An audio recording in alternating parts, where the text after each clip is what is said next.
하나님 말씀 봅니다. 하나님 말씀 아가서 8장 5절에서 마지막 절까지 보겠습니다.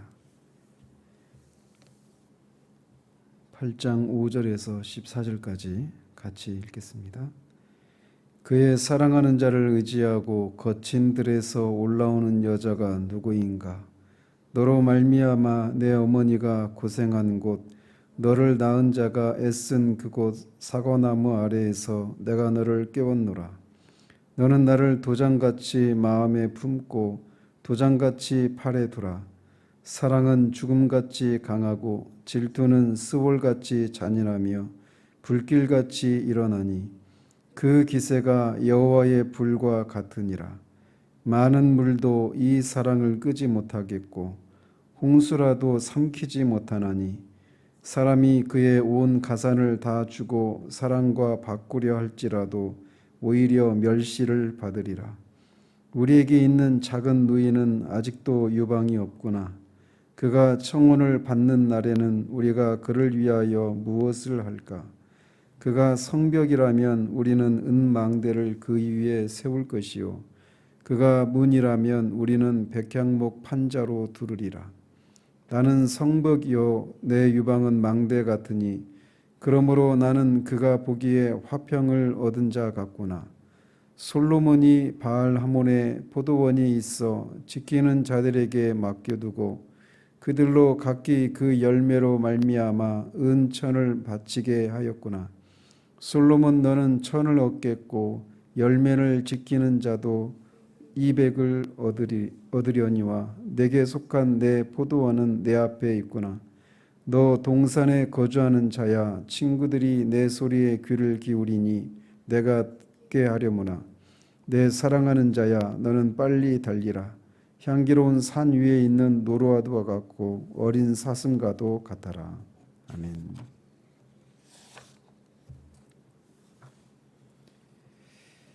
오늘 이제 아가서를 마지막으로 살펴보도록 합니다. 5절 이 상반절은 예루살렘의 딸들의 노래라고도 생각되어지고 아니면 뒤에 13절에서 친구라고 말하는 그 사람들이 부르는 노래로 여겨집니다. 그 사람들은 그의 사랑하는 자를 의지하고 거친 들에서 올라오는 여자가 누구냐 이렇게 묻는데 이 여인은 당연히 술람미 여인을 가리킵니다. 지금 이 장면은 어제 우리가 살폈던 것처럼 술람미 여인이 솔로몬과 함께 이 친정으로 돌아오는 그 장면을 지금 노래하고 있는 겁니다. 그래서 이 장면은 그 술람미 여인이 앞에 그 예루살렘으로 결혼식을 위해서 올라갔을 때도 예루살렘 딸들이 거친 들에서 예루살렘으로 올라오는 여자가 누구냐 이렇게 물었던 것처럼 이제는 상황이 바뀌어서 그렇게 결혼하러 올라갔던 술람미 여인이 이제 그런 그 결혼식도 하고 또 결혼 후에 그런 여러 가지 신앙의 그런 갈등들, 그 사랑의 갈등들을 다 극복하고 이제 솔로몬과 같이 이제 이렇게 올라오는 장면이에요. 그러니까 이제 이 장면을 지켜보는 술람미 여인의 그 마을에 있는 그 사람들, 이 노래를 부르는 사람들이 볼 때 이거는 굉장한 장관이었겠죠. 이 시골 처녀가 왕과 결혼해가지고 왕과 함께 이 시골 마을로 올라오는 그런 장관을 보면서 이렇게 노래를 하는 겁니다. 그런데 특별히 여기서 또 거친 들에서 올라오는 여자가 이렇게 누구냐 이렇게 묻고 있어서 그 예루살렘으로 결혼하러 올라갈 때도 거친 들에서 예루살렘 올라오는 여자가 누구냐 이렇게 말하는 것이 어떤 그 예루살렘 올라오기 전에 지나야만 하는 그런 거친 들, 지리적으로 그런 것을 의미하기도 하고 또 상징적으로는 신랑 되신 그리스도와 결혼하기 위해서 그렇게 신자들이 이 광야 같은 이 거친 들과 같은 이 세상을 지나야 한다라고 하는 것을 상징한다라고 말씀드렸는데 여기서도 같은 의미로 해석할 수가 있겠습니다. 이에 5절 하반절에서 이제 노래를 받는데 여기서 말하는 이 주체가 누구냐, 내가 너를 깨웠다 할 때 그 내가 누구고 너는 누구냐 이거에 대해서 이제 여러 논란이 있습니다. 그래서 너가 누군지를 알면 내가 누군지를 알겠죠. 근데 이 문법적으로 보면 너라고 하는 이 대명사가 대명사 어미에 남성형 명사 그 어미가 붙어 있습니다. 그러니까 너가 남자고 나는 결국 여자인 거죠. 그러면 문법적으로 따지면은 너가 솔로몬이고 나는 술람 여인이 되는 셈이죠. 그런데 문맥으로 보면 이게 내 어머니가 너로 말미암아 내 어머니가 고생한 곳 너를 낳은 자가 애쓴 그곳 사과나무 아래서 내가 너를 깨웠다 이렇게 말하고 있어서 여기서 말하는 지금 솔로몬이 일종의 그 처가죠. 처가에 올라오면서 그 술람미 여인과 처음 사랑을 나눴던 그 술람미 여인을 보게 되고 그녀에게 그 자신의 마음을 빼앗기고 사랑이 시작되었던 이 사과나무 그 밭을 지나가면서 이렇게 부른 것이다. 이렇게 보는 것이 문맥상으로는 맞습니다. 그래서 교부시대 이후로는 여기서 말하는 주체가 내가 너를 깨웠다라고 말하는 그 주체가 솔로몬이다. 이렇게 해석을 합니다. 이렇게 솔로몬이 이 술람미 여인과 자기 아내가 됐죠. 그 아내와 같이 그 처가를 방문하면서 자신과 처음 사랑이 시작된 것, 내가 너를 깨웠다 이 얘기는 그런 어떤 사랑을 일깨웠다 이런 의미입니다.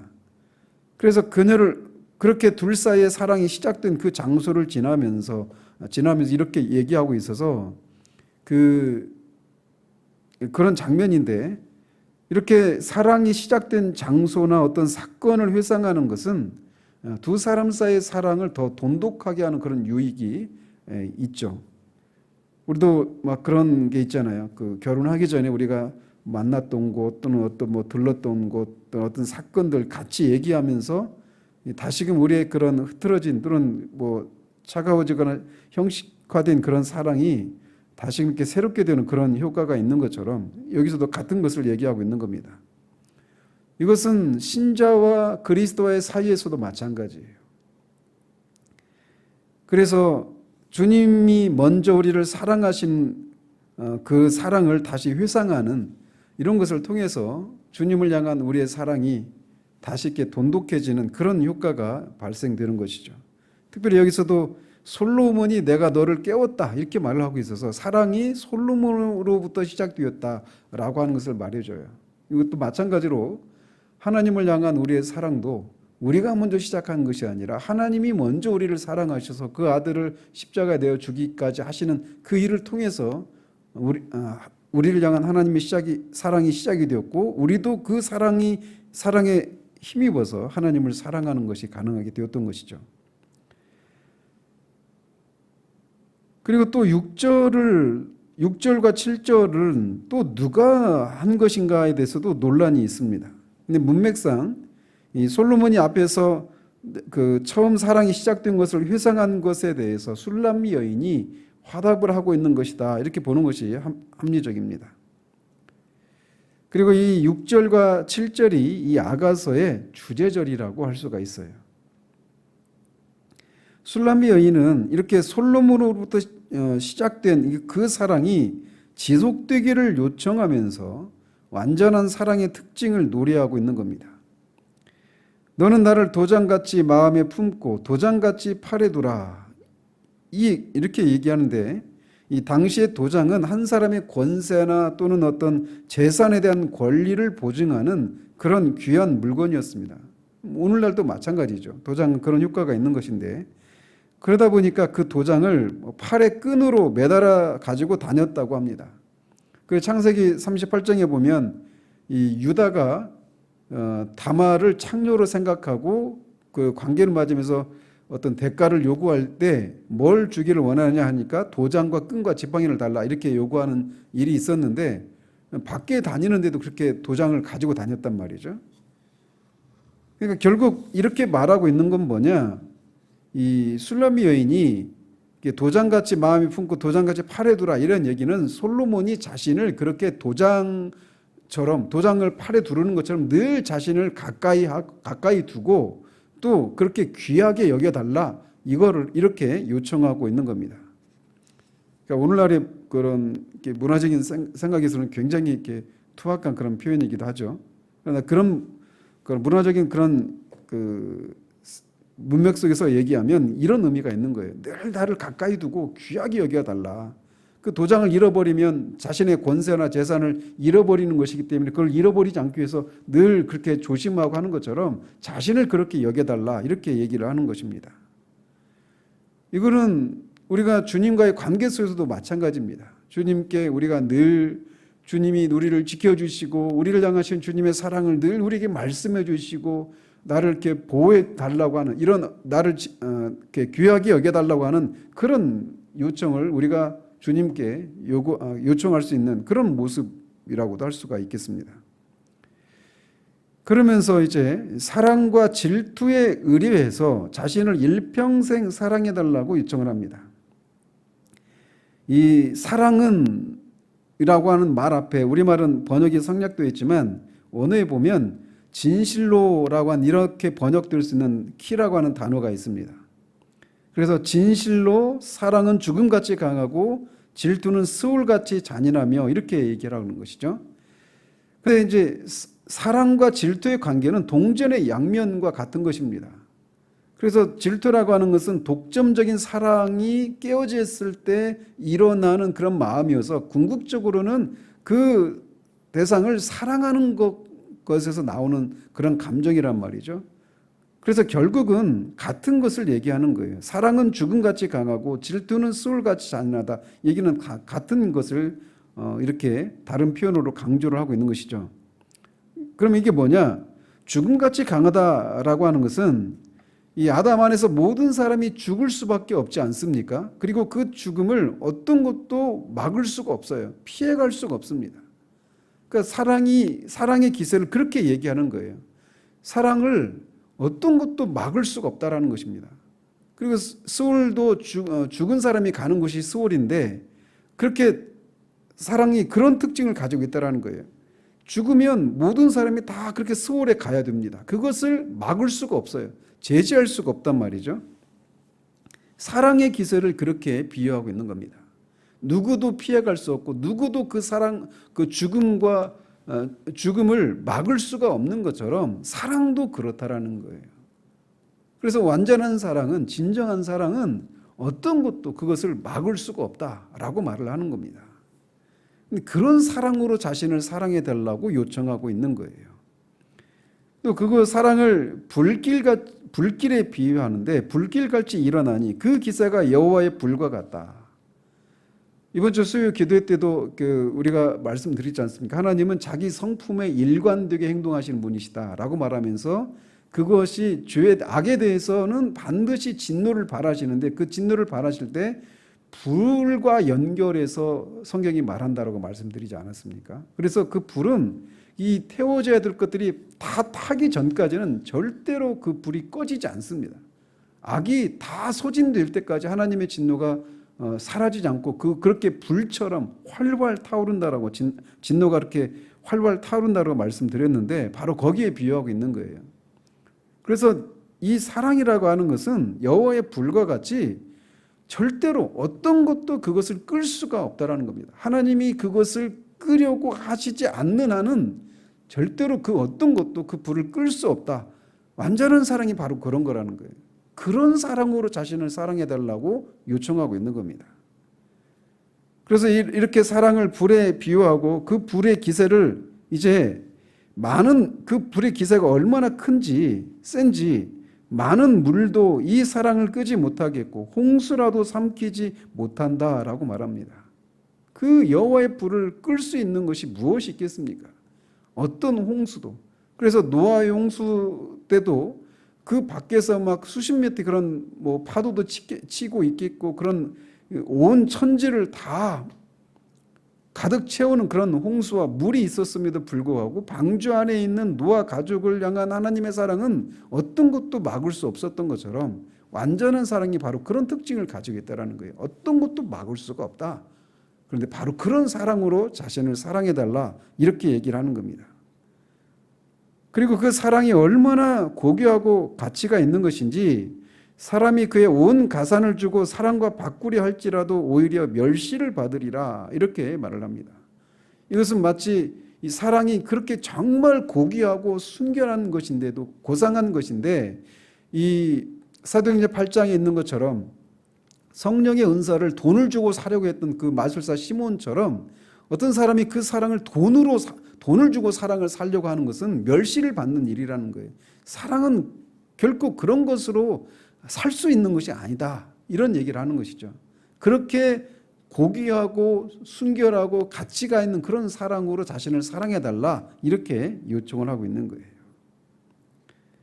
사랑은 바로 그런 특징을 가지고 있다는 것입니다. 그런데 그런 사랑을 결국은 하나님이 신자를 그렇게 사랑하신다라고 하는 것으로 이어질 수 있는 거예요. 그래서 로마서 8장 38절 39절에서 사도 바울이 이렇게 노래하지 않습니까? 내가 확신하노니 사망이나 생명이나 천사들이나 권세자들이나 현재일이나 장래일이나 능력이나 높음이나 기쁨이나 다른 어떤 피조물이라도 우리 주 그리스도 예수 안에 있는 하나님의 사랑에서 끊을 수 없다라고 말이죠. 우리를 향한 그리스도 안에서 우리에게 베풀어 주시는 하나님의 사랑은 그 어떤 것도 끊을 수가 없습니다. 어떤 것도 그것을 막을 수가 없어요. 우리가 바로 그런 사랑을 받고 있는 사람들이죠. 우리의 죄까지도, 사탄도, 죽음도, 사망도, 현재일이나 장래일도 어떤 것도 우리를 향한 주님의 사랑을 끊을 수가 없어요. 그 안에서 우리가 안전하고 마치 이 부모의 그런 사랑을 받고 누리는 어린아이가 그냥 정말 그 안에서 안심하고 그렇게 사는 것처럼 우리가 이 땅에서 살 수 있는 것도 바로 이런 사랑이 우리를 향하고 있기 때문에 가능하다라고 말할 수 있습니다. 8절과 9절은 술람미 여인이 그녀가 어렸을 때 그녀의 오라버니들이 했던 말을 간접적으로 회상하고 있는 장면입니다.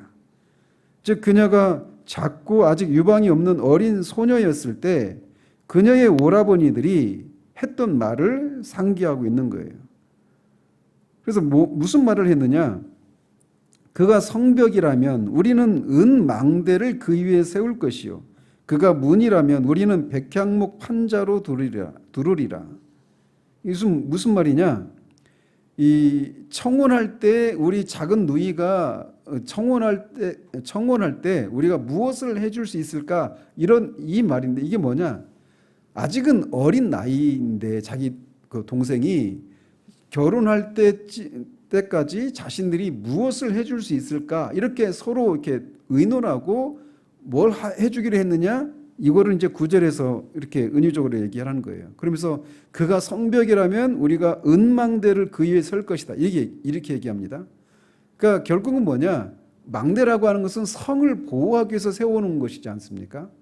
그리고 또 그가 문이라면 우리는 백향목 판자로 두르리라. 이 말도 같은 것을 얘기하고 있는 건데 이 자기 누이를 결혼할 때까지 정숙하게 순결하게 지켜주겠다라고 하는 그런 것을 이렇게 은유적으로 얘기를 하고 있는 겁니다.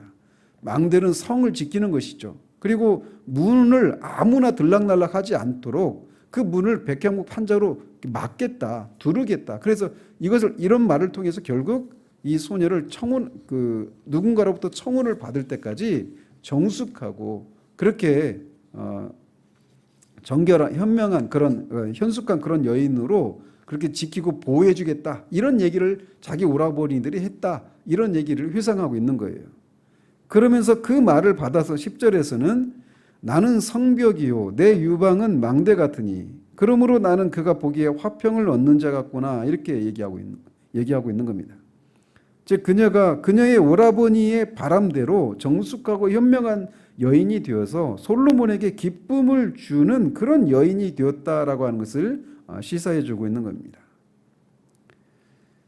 그러면서 11절과 12절은 이 술람미 여인이 또 계속 이어서 하는 노래인데 솔로몬이 술람미 여인의 고향 근처인 바알하몬이 정확히 어디인지에 대해서는 아직까지도 많은 논란이 있는 어떤 지역인지는 여러 가지 논란이 있는데 결론적으로는 솔로몬의 포도원이 있는 그 어떤 지역을 가리킵니다. 그리고 특별히 이 술람미 여인이 살았던 그 친정집에 와서 지금 이런 얘기를 하고 있고, 또 8절과 9절이 자기의 오라버니들이 자기가 어렸을 때 했던 말을 이렇게 회상하고 있는 것이란 말이죠. 그래서 이런 것과 관련해서 그 얘기를 해보면 솔로몬이 자기의 이제 오빠들에게 솔로몬의 포도원, 바알 하몬에 있는 포도원을 맡겼다, 이렇게 얘기를 하고 말을 하고 있는 겁니다. 문자적으로 보자면.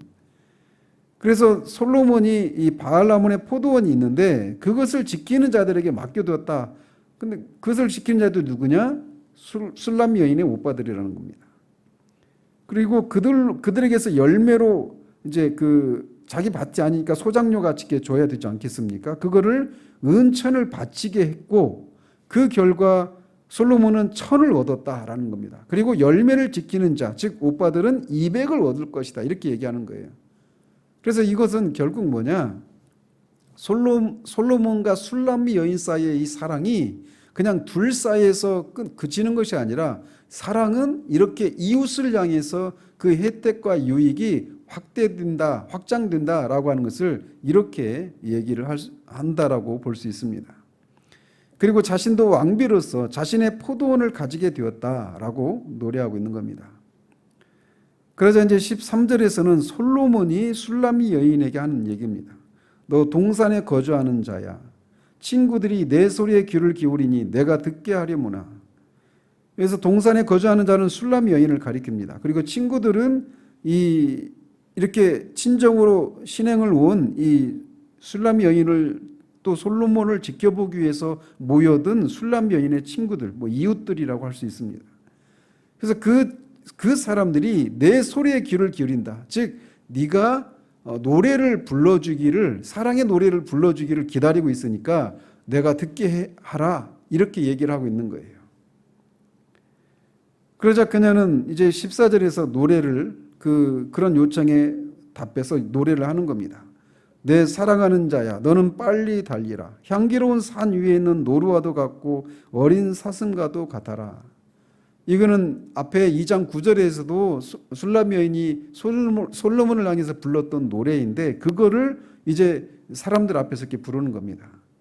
그래서 저도 어렸을 때 기억이 나는데, 저희 큰 누님이 결혼해서 이렇게 저희 왔을 때 저희 자영이랑 같이 와서 막 그 동네 사람들이 다 모여가지고 막 노래하라고 막 요청하고 거기 또 받아가지고 노래를 하고, 이런 장면을 우리가 연상케 하는 것입니다. 그러니까 이 자리는 굉장히 막 화기애애하고 즐겁고 기쁘고 이런 장면을 우리가 연상할 수 있는 거예요.